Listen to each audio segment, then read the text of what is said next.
ఇదిగోండి బాక్స్ లో పెడుతుంది అత్తయ్య. ఇదిగోండి బాగుంది అత్తయ్య ఎర్రగా. టేస్ట్ చూస్తా ఉండు.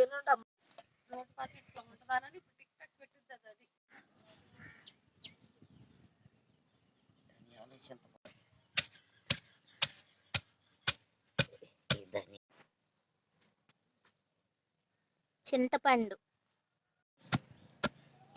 కాయలు, జీలకర్ర పెడతాం చూడండి.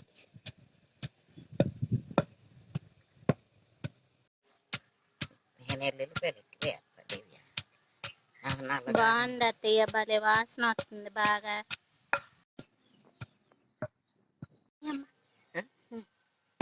జీలకర్ర వేసుకుందామండి. జీలకర్ర వేసుకుందాం. చాలా బాగా వస్తుంది.